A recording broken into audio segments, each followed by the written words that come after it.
Good evening. My name is Marielis Rosado Barreras. I recently joined or connected with Miami Beach Senior High as a business partner through the Council of Educational Change. I'm very excited for all the events that we're having and all the things that we're doing.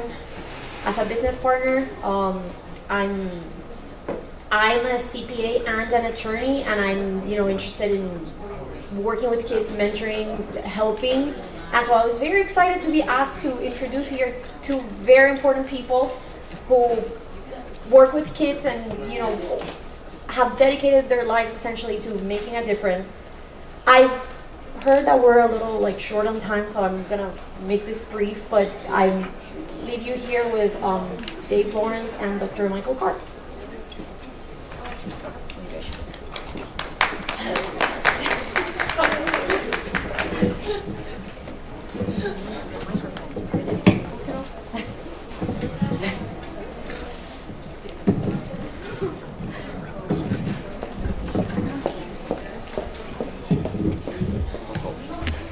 We get the cookies. Good evening, everyone. Good evening. We're thrilled that you're here, and certainly this is a wonderful opportunity for all of us to speak with an individual who has been so important in this community, who's made such a difference in my life and in the lives of so many people here. So to have this opportunity is one that I'm excited, and also the fact that Miami Beach Senior High is my alma mater. Any opportunity to come back and to be involved in a program is one that I'm going to say yes to if I can make it happen.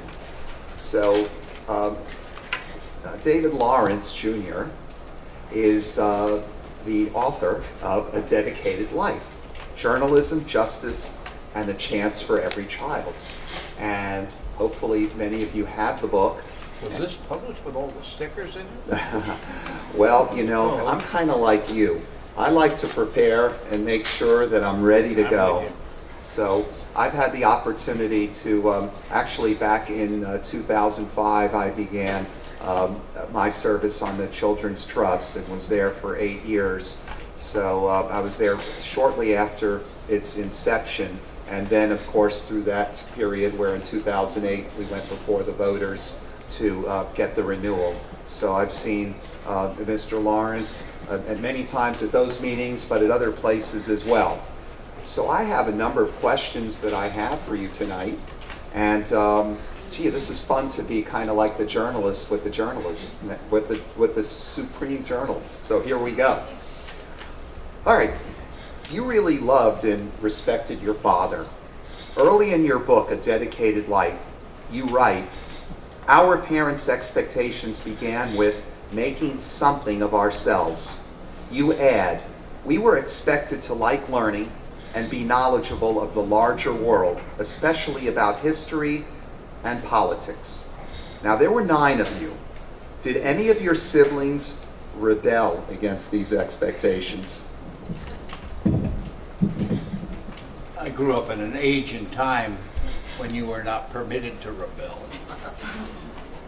So I don't remember anybody rebelling. I was in an Irish Roman Catholic family with kind of a patriarchal father.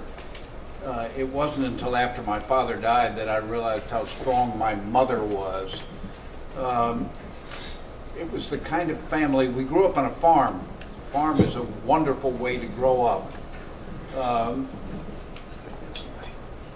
I'll bet you there are people in this room who could work hard and work smarter than I could, but I bet you can't work harder. I've never missed a day of work, which itself is a sickness, I promise you. I've loved what I've done. Some of you are 14, 15, 16, 17, is that right? Well, I am as optimistic and idealistic as I was at your age, let's pretend at 16, which is 60 years ago. And so if you can, years from now, retain your optimism and idealism, then you'll lead a pretty blessed life. I grew up in a family, there were 11 of us, and so we sat around the table. This is on a farm. kind of farm where you were expected to contribute, and the kind of farm where I was driving a tractor at the age of 10. The government would put you in jail now if you allowed your 10-year-old to drive a tractor.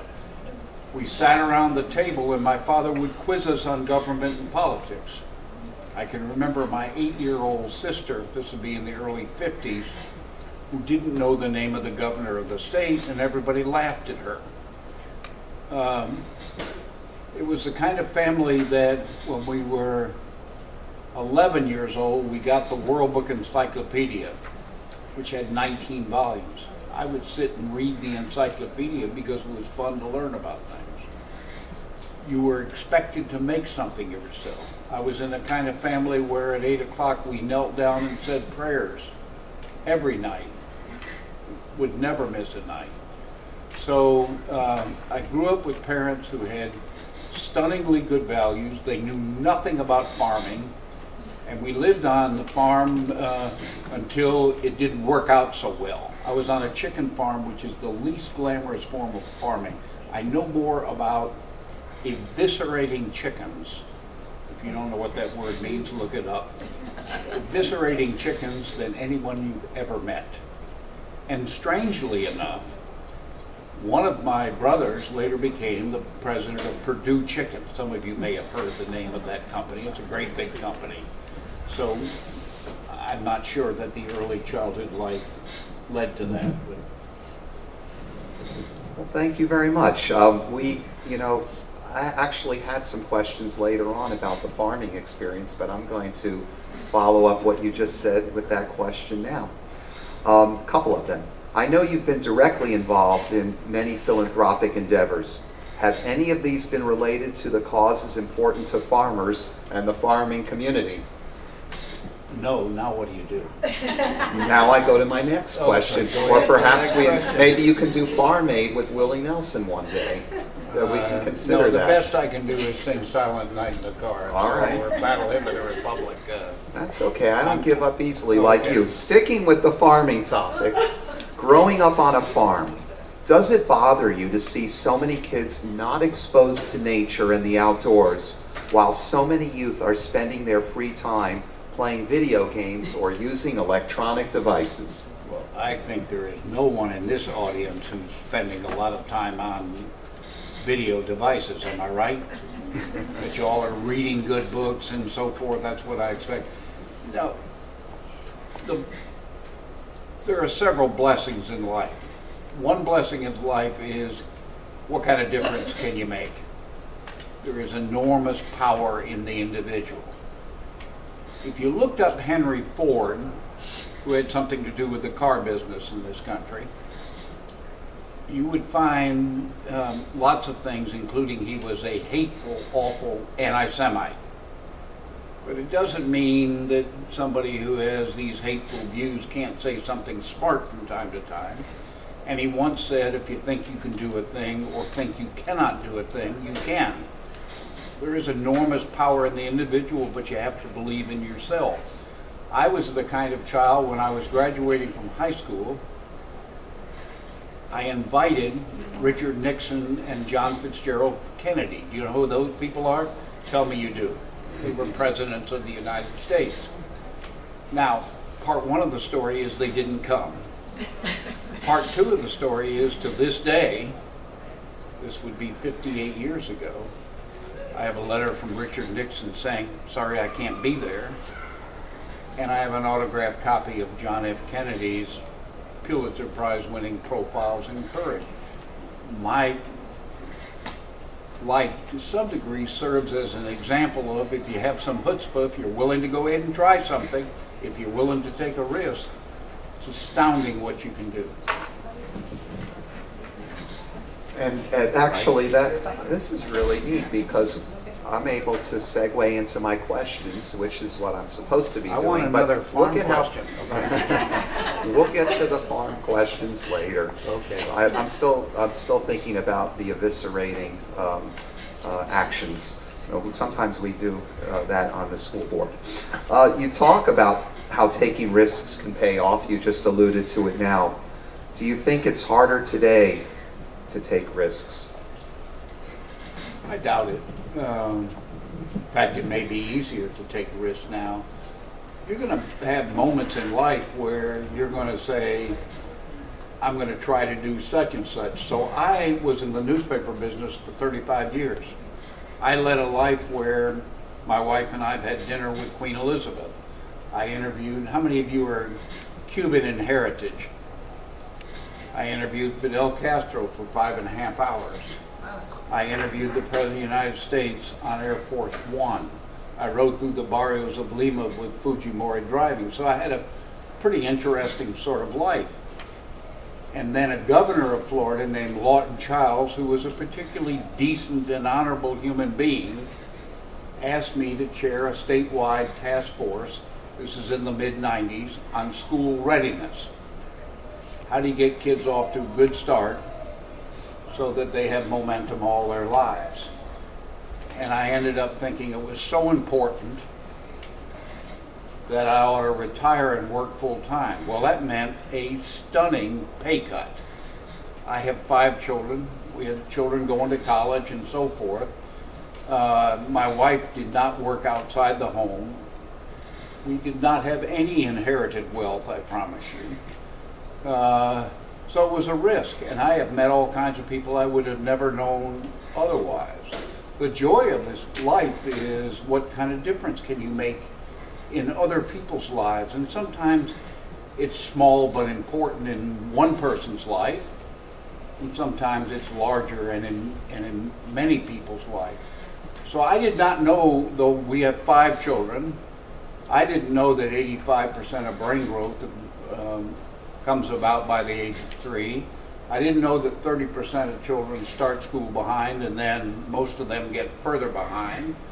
I didn't know that if you have 100 children at the end of 1st grade who are lousy readers, at the end of 4th grade, 88 of the 100 are still lousy readers. I didn't realize how important the early years were. And upon realizing it, I decided to devote my life to helping children get off to a better start. So Dr. Karp talked about the Children's Trust. There's an interesting law in Florida, unlike any other state in the country, that if the people of a community, a county, and there are 67 counties in Florida, want to have a dedicated funding source for children, they can if the people will vote it in. And it was first tried in 1988, and the leader of this effort was a woman named Janet Reno, then the state attorney of what was then called Dade County. And she argued it ought to help children over here, here, and here, and it was all well-meaning, and it failed 2-1.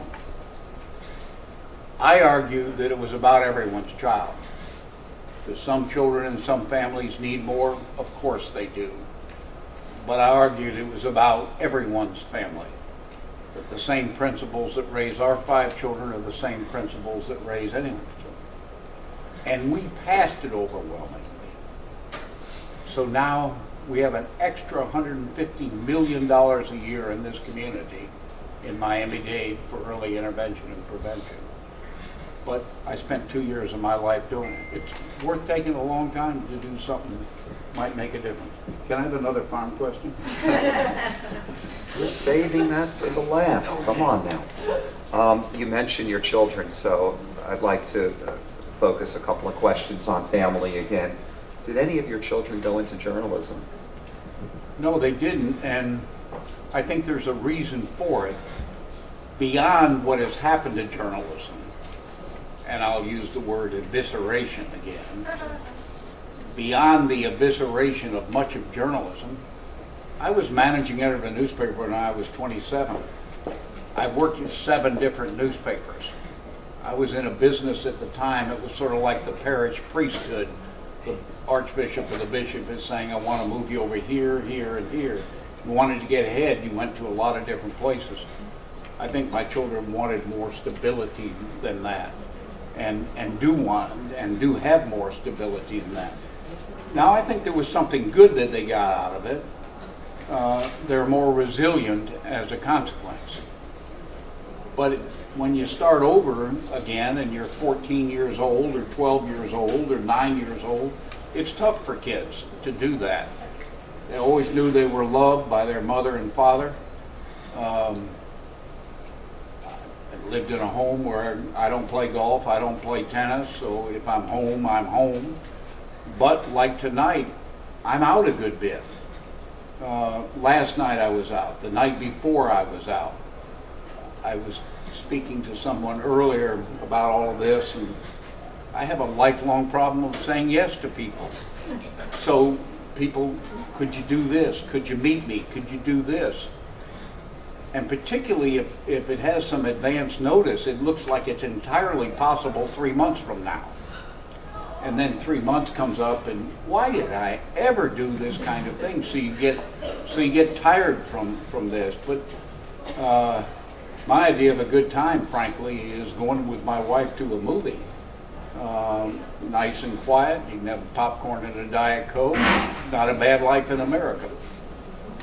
Farm question now? What do I say? The farm question. We've got to get back to that. We talked about the large family, 5 children of your own. When you were growing up, you include your siblings and your parents. You mentioned the number of 11. Tell me a couple of benefits of being a part of a large family.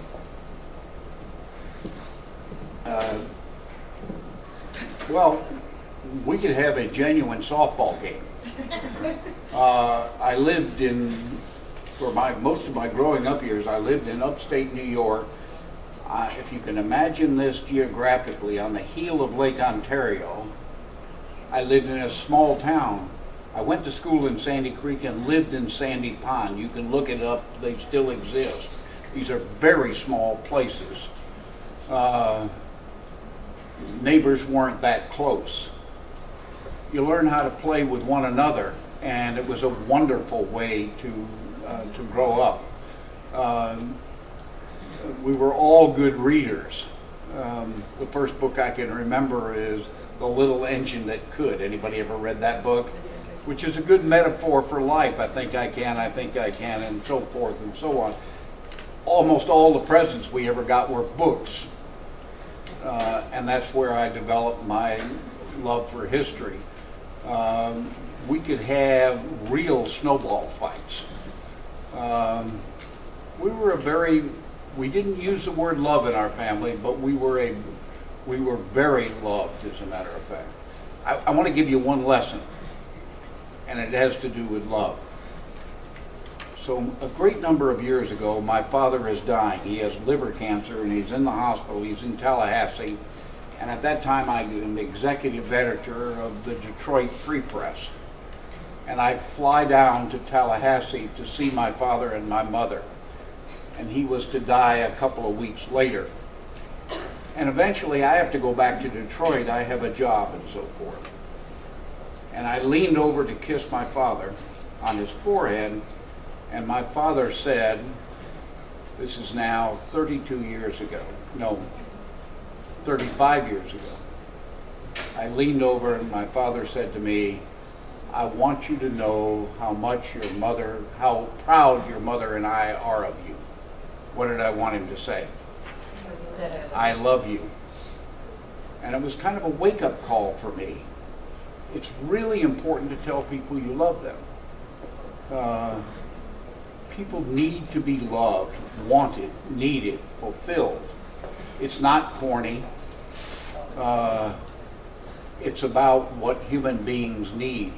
I never have a conversation with my children without ending it, I love you. I probably call my wife 3 times a day, and I always end it with, I love you. Figure out ways you can tell people you love them, and it's not about being sappy or corny. You don't know how much time you have, and there was a woman in town who died several weeks ago. She was, compared to me, quite a young person, very active in the community. Name is Rosa Placencia. She's not feeling too well one morning, and so she drives herself to Baptist. By 5 o'clock in the afternoon, she is dead. We had a son-in-law who choked to death. you're not prepared for this. Tell people you love them. It's important for people to be celebrated in funerals. It's far more important for people to be celebrated while they can hear it and loved. You talk about love and you talk about your family unit and the role that your mom and dad played, and it was really a close-knit family. In your book, you cite a statistic that 40% of the births in this country are to unmarried women. Half of those have no significant other, no one to say, I love you. Are we a society or the media too politically correct today to address that single parenting is an issue and perhaps not the best case scenario when raising children? So I never use the term politically correct because I think it carries some freight with it, some pejorative freight with it. But I think I have an obligation and you have an obligation to be sensitive to other human beings, thoughtful about other human beings. Real world is, when I went to high school, one young woman getting pregnant, she was hustled out of town to Florence Crittenden home. We're in a very different world now. And 2 out of every 5 babies are born to people, born to single mothers. Half of them have, as you just heard, no significant other. But I would say that I've seen many examples of a single parent who did a spectacular job with a child. And I've seen 2 people mess it up something fierce. But in your more ideal world, you would have 2 loving, caring, nurturing, knowledgeable parents. And I see my own children who are college graduates, they're smart, they're caring, but they both work outside the home. Boy, it's a massive juggling act for people these days with 2 parents at home. And so what happens frequently is that television is used as a babysitter. And it's a terrible babysitter, and I'm not referring here to sex and violence. I'm referring to the fact that children need interactivity. They need to be held and hugged and sung with and talked with. Not talked to, talked with. Human beings need real contact. Television provides no real contact at all. And you don't need to be a college graduate or someone with a fancy education to be good at early literacy. You can have a child in a shopping cart in Publix, go down the aisle, child might be 1.5 or 2, and talk about shapes, sizes, colors. Let's get 1, 2, 3 of these, etc. There are all sorts of ways to give children a great start in this world, but so much of it depends on love and human contact. Children raised without love end up with very incomplete lives and incomplete people. People need love.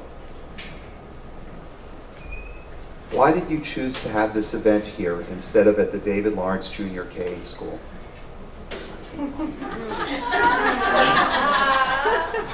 I'm actually, is that designed to be humorous? Okay. I would go back to the farm questions if I were.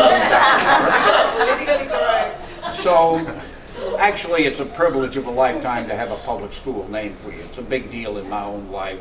Happens to be in Dr. Karp's district, and the school opened in 2006, has about 1,600 students in it now. I'm a big fan of the K-8 concept because you get to be in 6th grade and hormones are acting up and out. This way your kindergarten teacher still knows you and so forth and so on, and you know the preponderance of the children there. And in fact, I think I'm doing an event at that school next week. Yeah.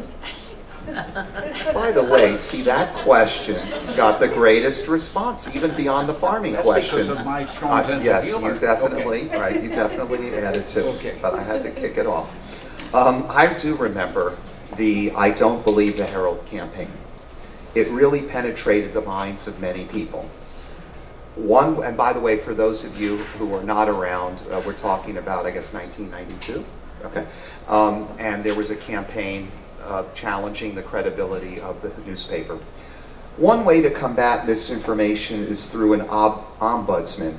Several years ago, the paper would regularly run an article by an ombudsman who objectively reviewed the paper's coverage. Was this something you implemented at the Miami Herald or elsewhere?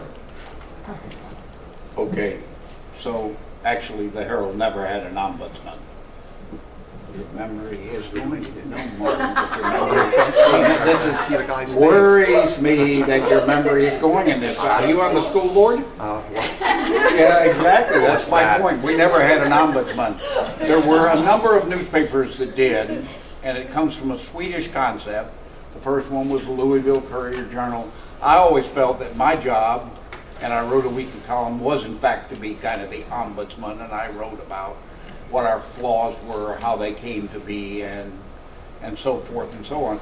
But you talked about an incident which is interesting, and you'll find it in the book. This is 1992, and Cuba is a hot subject to this day, but if you think it's hot today, go back to 1992. It was significantly different at that time.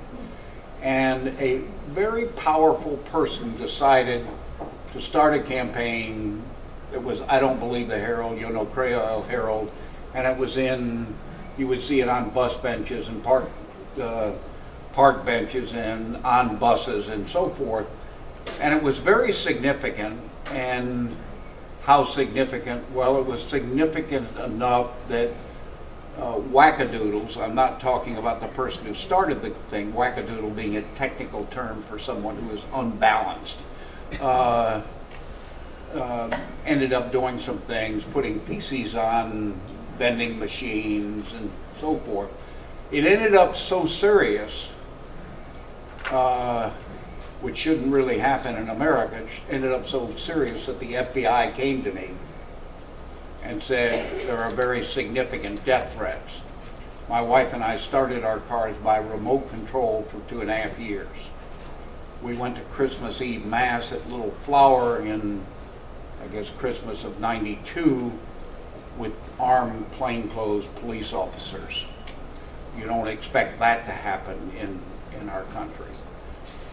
Ultimately, 2.5 years later, the person who called the boycott essentially called it off because it didn't look very lowercase democratic in this community or in this country, and the Washington Post wrote about it and so forth. The part of the story, and I mentioned in that book, I have one of our 5 children who was the youngest, has complex PTSD.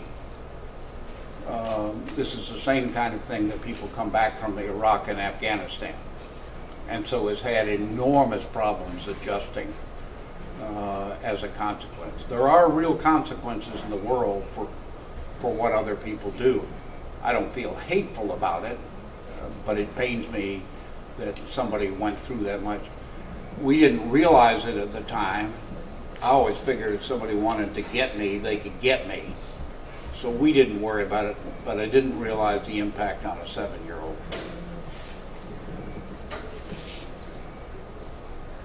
You speak of what it would take for newspapers to have a bright future, such as getting close to everyday people and reporting on what's meaningful to them. Today, I read papers where some issues keep getting major play, while others, such as, let's say, the impact of aging-related diseases and issues, gets less coverage. Perhaps stories are being overlooked and in some cases intentionally omitted by the gatekeepers. You also mentioned that there are topics getting little, if any, coverage. Can you give us, in your opinion, the top 3 subjects you would like to see getting more coverage? And can you tell us a few areas that you believe have received too much coverage? No. Now what do you do? Tell us more about the farm.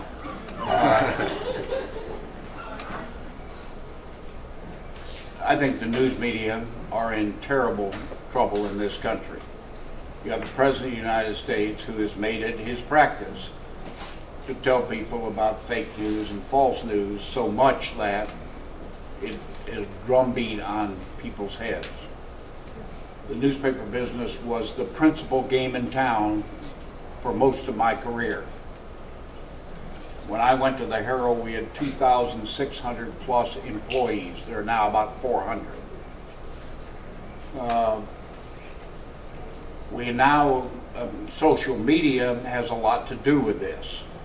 People see two things on their iPhone and somehow think they're an informed citizen in the Republic.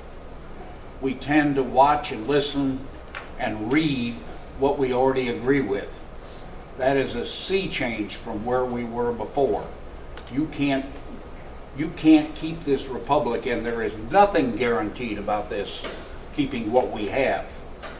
And if you're an MSNBC person or a Fox person, etc., that wasn't the way it was before. I don't know anyone who is genuinely intelligent who is not getting information from multiple sources. So an enormous number of people sort of check out and say, tell me when it is over. And that's how you end up with war, with the longest war in the history of the United States of America by far, is the war we're in Afghanistan now. That's how we end up in, while at the same time we have millions of children without health insurance, we have spent north of $2 trillion to bring democracy to Iraq and Afghanistan, which we're not going to be able to do, incidentally. There are just too many forces arrayed against it. So yeah, I'm really worried about what is happening to our country. I also believe I read at least a book a week and have all my life, mostly history and biographies. I think there's an enormous amount to learn. I do a book group in my home for people in their 20s and 30s that meet every 4 to 6 weeks. I choose the books. It's a hot ticket, and 25 people come to my home on a Sunday evening. I worry that people don't know much about history. I can tell you that the survey will show you that 3 out of every 4 millennials in this country would tell you, I've never heard of Auschwitz. That is deeply worrisome to me. I went to Auschwitz this past summer, as a matter of fact. One of the books we read in my book group was a book called Hitler Ascent, 1889-1939. That is the first 50 years of his life. Why did we read that book? Because I wanted people to understand that Hitler came to power legally. He didn't seize power. These weren't Gestapo and stormtroopers seizing it. It was people deciding and agreeing with, oh, let's let this guy be in charge. And the business community saying, we can control this man. Well, they couldn't control the man, and tens of millions of people died as a consequence. Can it happen again? You better believe it can happen again. We live in a world of far more weaponry than we've ever had before. Your privacy is basically gone, so you know every keystroke you make is easily observable. The government and companies know everything you're doing, and if they want to use it, they can use it. And I'm not some right-wing ideologue. I'm saying you need to be concerned that you're losing your rights to privacy in this country. I'm trying to say that if you don't participate in this republic, we're going to lose this republic. Thank you. There's a couple of things that you mentioned that I just would like to follow up on. One pertains to the use of multiple sources. I know that in reading your book, you read 4 newspapers on a daily basis. 5. Okay, well, let's see. The Herald, the Wall Street Journal, the New York Times, and the Washington Post. Oh, Politico. You like Politico. So yeah, I read the book. But that's not a newspaper. I know it's not, but I came up with 5 sources. What's the 5th? You said 5 newspapers. I know. So am I correct in saying 5 sources? No, you're No. not. 6. 6. All right, go ahead. Tell me the one I'm missing. Tallahassee Democrat. Tallahassee. I didn't see that in the book. It's there. It's there. All right, I'll go back and read it. Okay. Well, anyway, that was pretty good, though, right? Yeah. Anyway, so in reading this, but you say that it's kind of surprises you how people kind of lock into one particular source. But we were at a particular task force meeting the other day, and what came up from a couple of people who were involved was, I solely get my information from. And it was the media company that we're looking at in terms of our relationship with the district. So these are people who are very well educated and very engaged in the community, but I think it is an interesting observation that even those who may have more engagement are only relying on one source, even if it's public media. I didn't quite hear it the same way, but I understand the point. This was a meeting about WLRN. It was a superintendent's committee talking about what ought to be the ownership situation for the now school system owned station, which will probably continue as the school system owned station. And a couple of people talked about NPR being kind of a be-all and end-all, which is referring. And I think NPR has lots of good stuff, but I would not depend solely on NPR, as I wouldn't depend on any one source. And I realize, and you'll see it in your lifetimes, that people are busier than they ever have, so they're looking for something quick. But there's a real peril in looking for something quick, and you need to spend some honorable time every day in learning what's going on in the world and making decisions for yourself of who ought to be in power and so forth and so on. Thank you.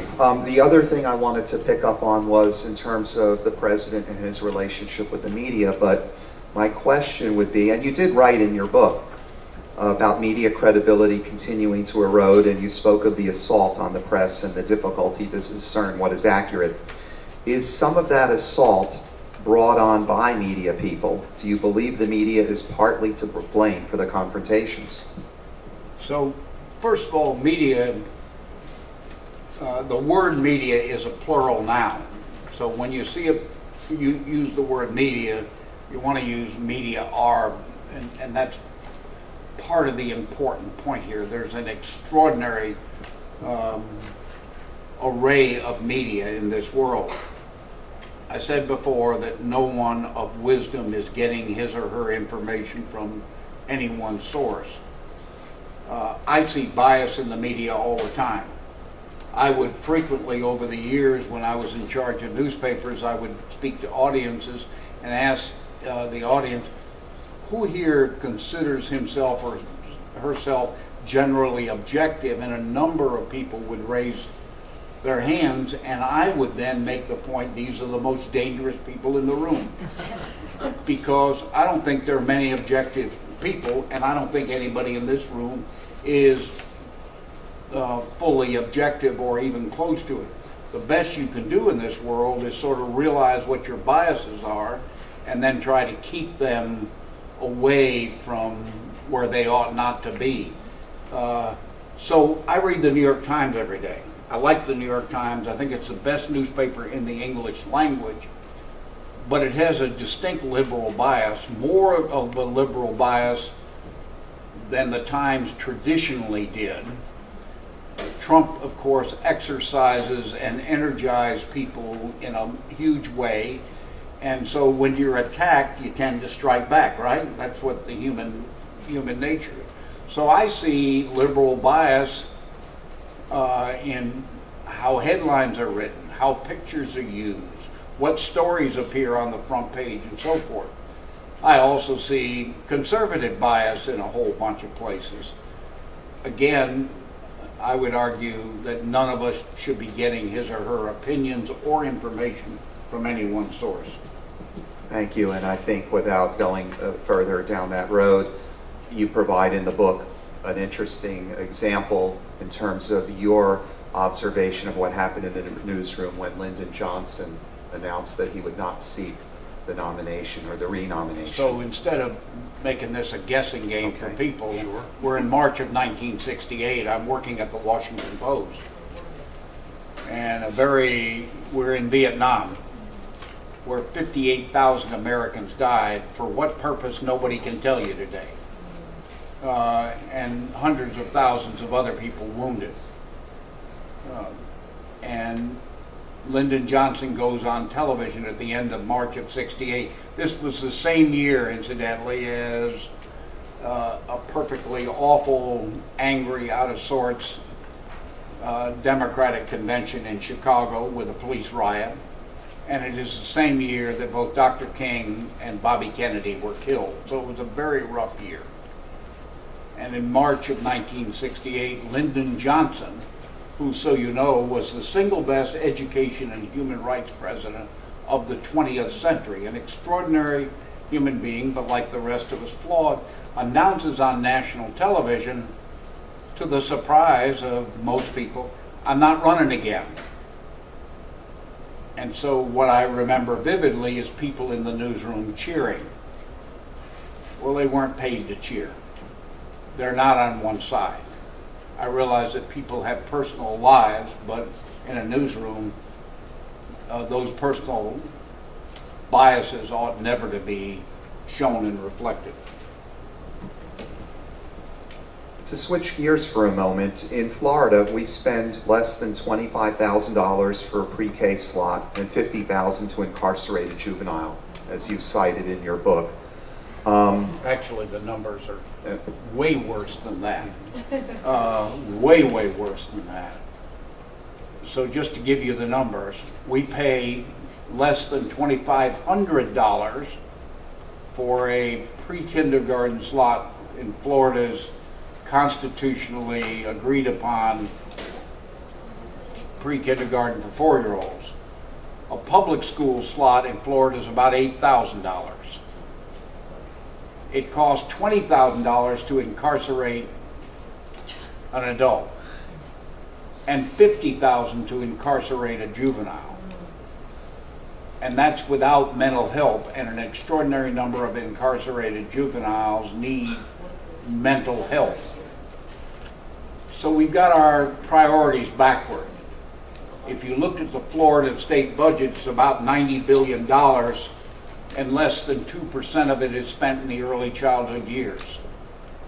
We know from the research that if you ever spent $1 up front, in the earliest years, you would save at least $7 in money you didn't spend for remediation.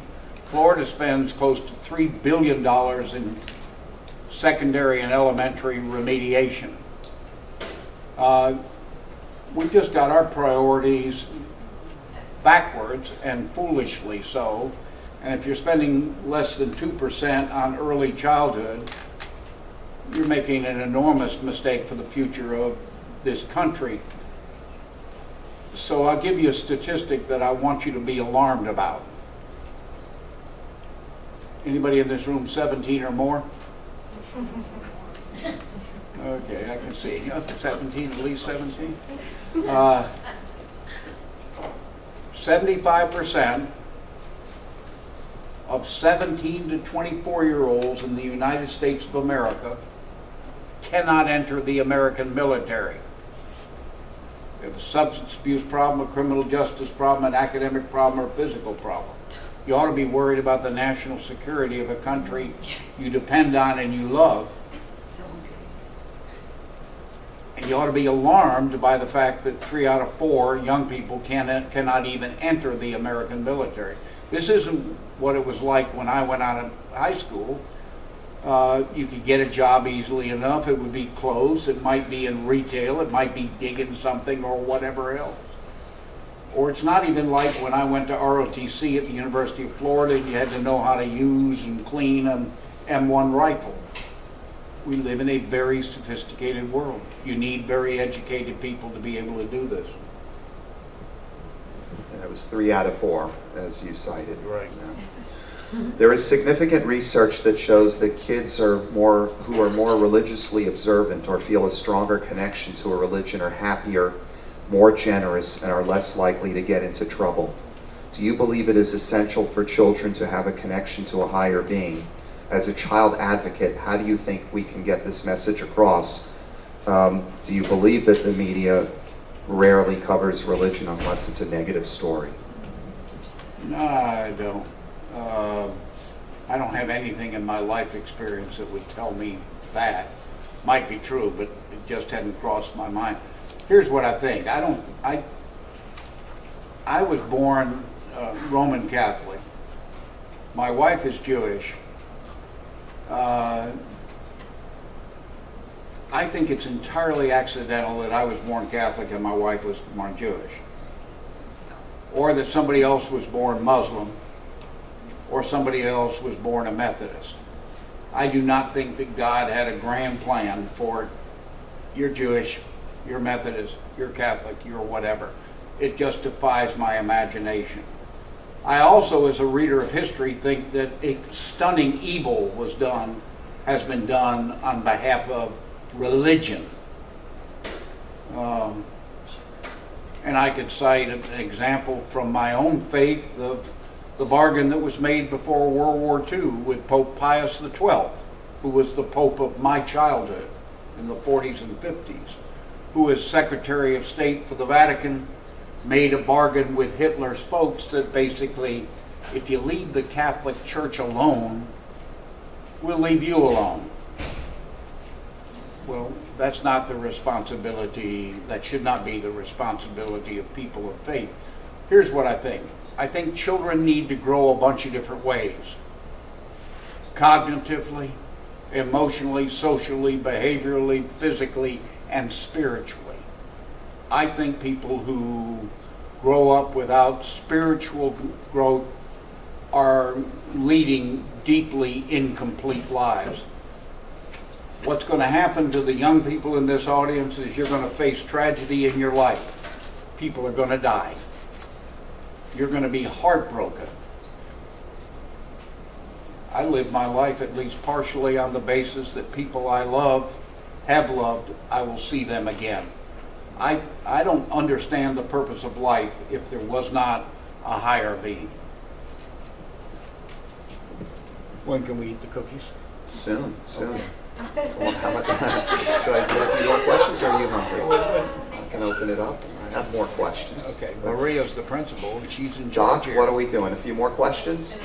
And then open it up? Open it and see if anyone has questions. Open it now? I see. Well, let me just look and see if there's one more farming question. I was going to ask about national news versus local news. And You have to make that same face. quickly, well, I have a lot of questions, but did you ever consider going into teaching? You talk a lot about education. I've taught. I Boy, mean, I would tell you, I would full-time. tell this particularly to the students. I would tell you two things. If I ask any of you your favorite teacher, you would name somebody. It might be in second grade, first grade, high school, or whatever else. Good teachers will be remembered all their lives. It's extraordinary. I remember my first grade teacher, Mrs. Soul, 70 years ago. That's how important, powerful a good teacher is. I also think I've done a good deal of teaching. So I did a 3-year stint of teaching at the University of Miami after, quote, retiring, unquote. Did a lot of other things. I think it's really hard work and requires extraordinary preparation. And I think y'all are really tough to teach. And I think frequently young people wonder that anybody as old as I am, what do I possibly have to say that would mean anything to you? I suspect I thought that the same when I was your age. So I'm always trying to find something that you will remember. Teaching is really, really hard work. There's no more important job in society. We need to become a significantly more educated people. So there. So I'm going to just skip to my last two cards then, and I'm going to skip a number of other cards there. Since we're talking about education, what do you think the future of education is for us in this country? We can do lightning round. You can give real short answers, and we'll get them involved. I think education has a future. Looking back on your journey, wait, we're just getting started. We're looking back on your journey. What are you most proud of? I think my children are really good human beings. What would you do differently today if you had a second chance? Well, I would tell you something that this is worth remembering. Your children are young, you think you got the whole rest of life to spend time with them. I told you, I think I was managing every newspaper when I was 27. I was getting ahead. We have 5 children who were ages 54 to 33. So we had our first child 9.5 months after we were married. I know the second 3 children better than the first 2. I've never met anybody who said, I spent too much time with their children. And I never spent too much time with my children. I think they got to do lots of things that a lot of other children didn't get to do. Our first grandchild was baptized at the Vatican. Wow. Yep, you can do any stunt in America if you work it. And it took 4.5 months to get it done. But you can do it. You got to believe in yourself. You got to try some things that other people, this is crazy, it'll never happen. But in order to do those kind of things, you got to give in on other things. I think my children have done things that lots of children didn't get to do. I know they lived in a home surrounded by books and some art. I don't think they ever heard mommy and daddy saying ugly things about any other human being.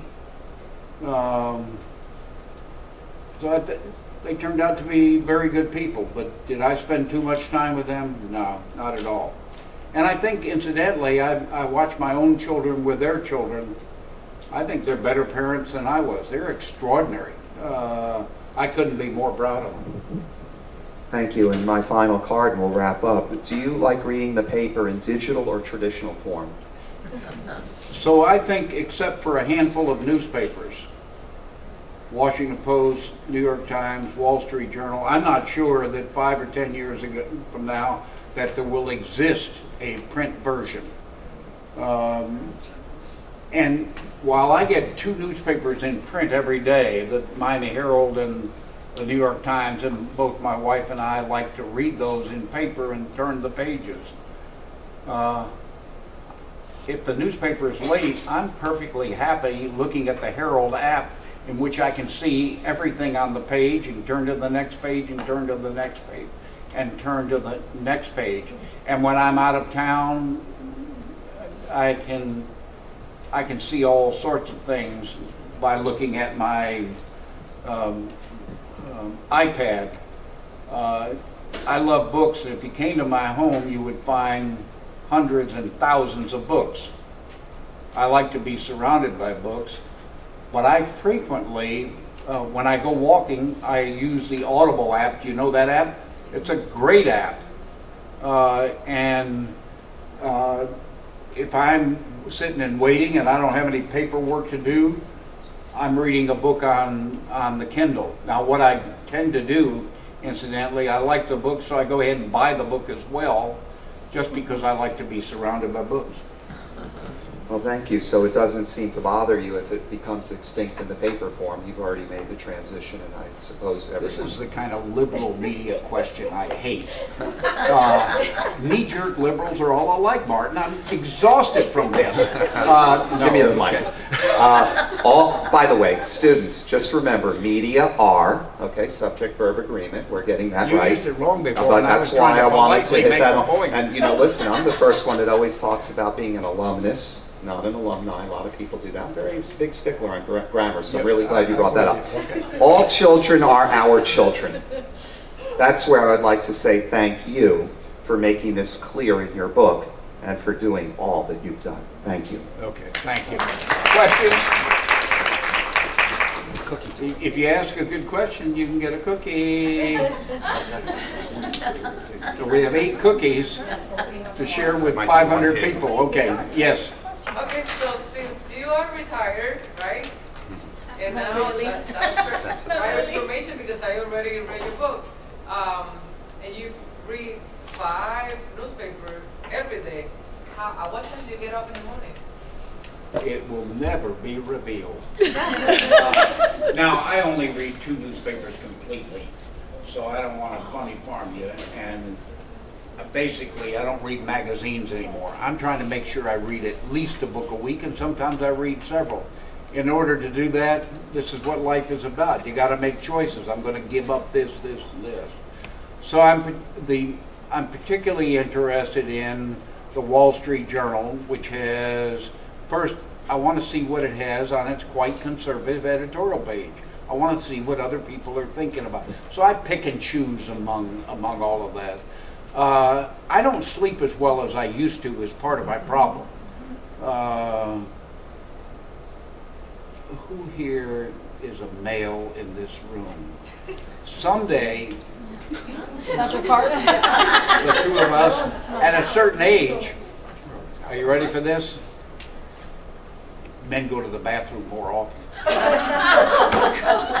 I hate to reveal this to you, but it will happen in America. And so you get up, and then can you get back to sleep? Well, is this true or not? Yes. Oh, okay, good, thank you. None of my questions led to that. But by the way, I can't let you I off the learned this hook. on the farm. What? And I can't let you off the hook with this one. This is an easy one. What book are you reading now as an avid reader? And would you recommend it to us?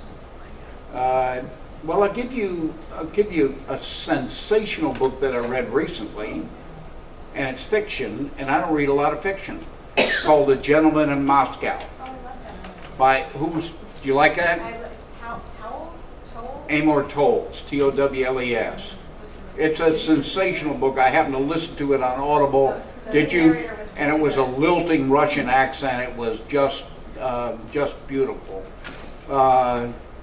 I read a lot of history, so I recently read Doris Kearns' book on leadership, where she has 4 United States presidents, Lincoln, FDR, Lyndon Johnson, and Franklin Roosevelt, sort of bios. I am the only other fiction I mostly read. Anybody know the work of Alexander McCall Smith? He wrote a book called The #1 Ladies Detective Agency. And it's set in Botswana, which is a small country of probably 4 million people in southern Africa. And it's a highly successful country, partly because it has great resources, including diamonds, partly because it is really honorable leadership, and many countries don't have honorable leadership. How much do I like these books? They're beautiful, culturally sensitive, and I went to Botswana because of it. That's the reason I wanted to go to Botswana. But I'm mostly reading history and biographies.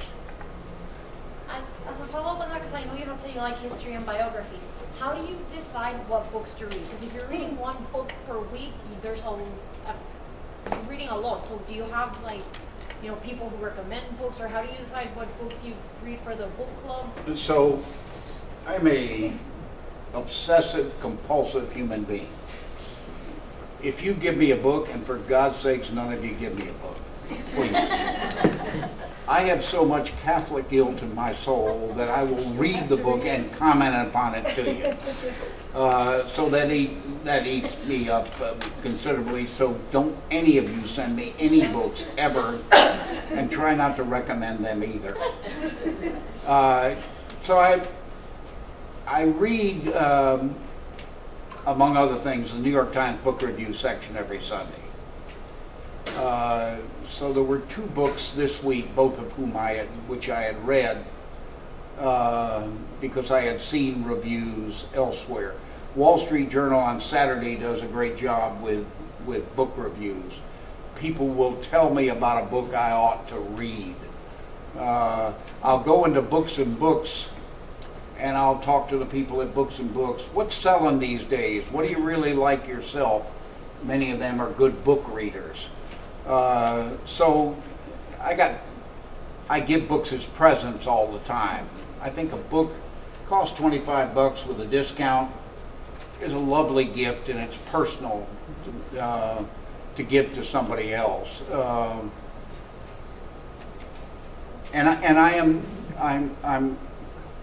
Remember, I walk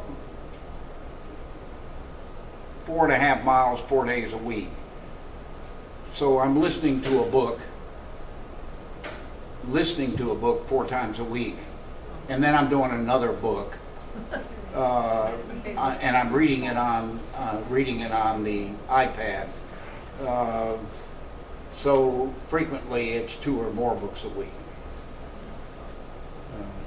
Who else? I want a question from somebody 18 or under. And I can outstare you for hours while we do this. By the way, the research shows that those who read a lot generally live longer lives. You know that, Dave? Just let you know. I'm 76. So I know keep this. going. Good job. I want to know. She's not under 18. She's under 18. She's close. 19. She's Close. 19, right? Okay. So Make an Okay. exception for you. So I know you guys were 9 children, you said.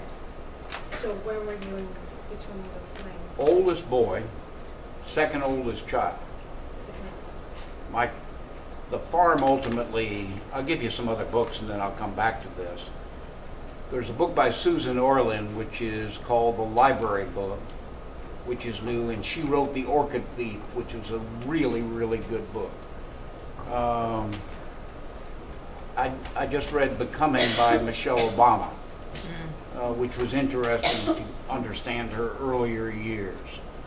I read These Truths recently by Jill Lepore, which is the first basic United States text that's been written in many years. I read a new Bing Crosby biography. I've always liked Bing Crosby. Have you all ever heard of Bing Crosby? White Christmas was his song. Because I didn't know much about him. Turned out he was a brutalizing father, which I did not know.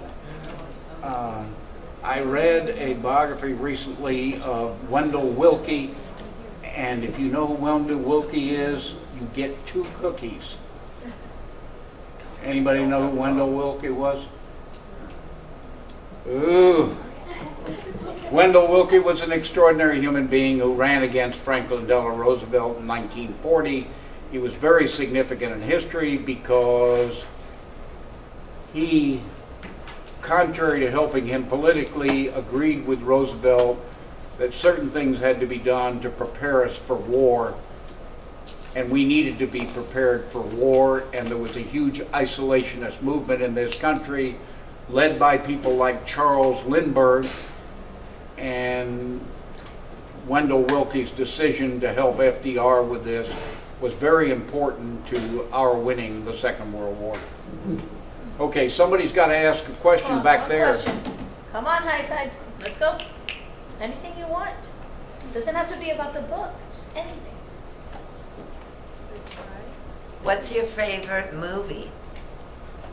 I just saw a movie I loved. What's my favorite movie? I like Dumb and Dumber a lot. I've seen it several times. There are some scenes in there that are priceless. Casablanca would be a great movie. I love Casablanca. I don't like anything that's a Marvel comic. It has no emotional content to it whatsoever.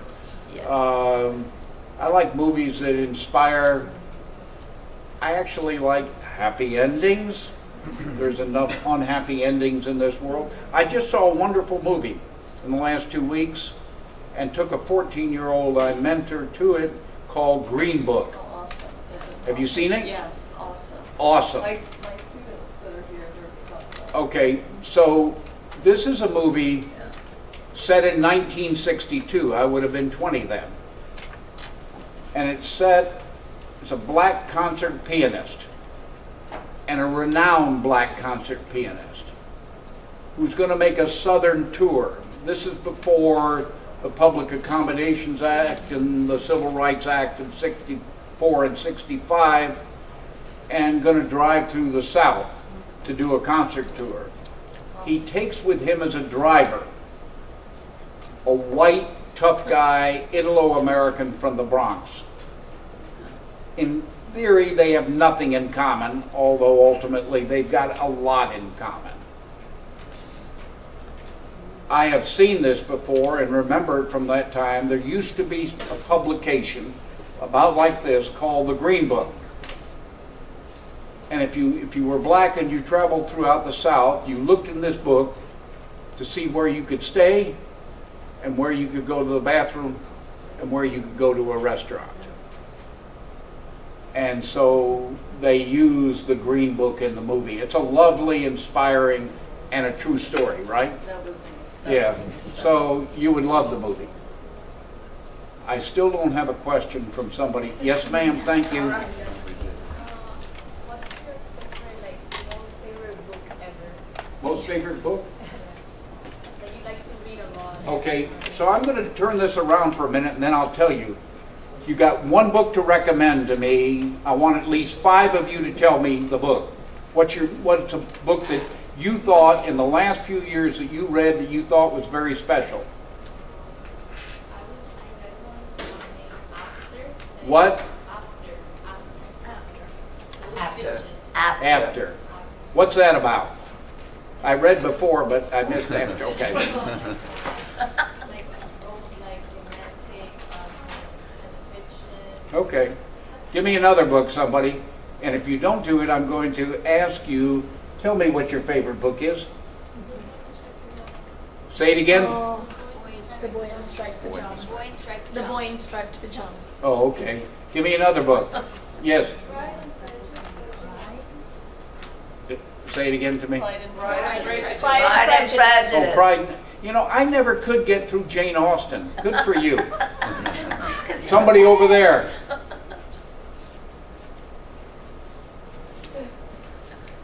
I'm coming over and pinpointing one of you. One of you better sacrifice yourself. I can see you're about ready to say something. Say it again. In the time of the butterflies. In the time of the butterflies. So the book I'd recommend that I absolutely love was Anna Karenina. It's a beautiful, beautiful book, and if you read really good fiction, it'll give you a sense of life in that time, whether it's Dickens or Tolstoy. This happens to be, or Twain or whomever.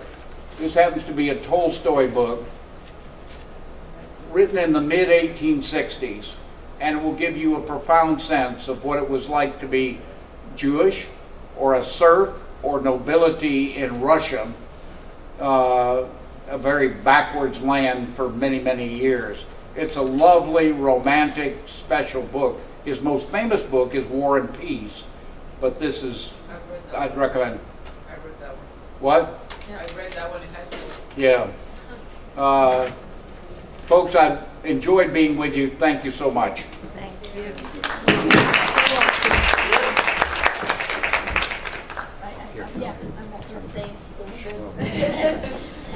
Let's give Dave Lawrence another round of applause, please. And we want to thank you so very much for being here. Thank you, Dr. Karp, for asking all of those amazing questions. Thank you for sharing.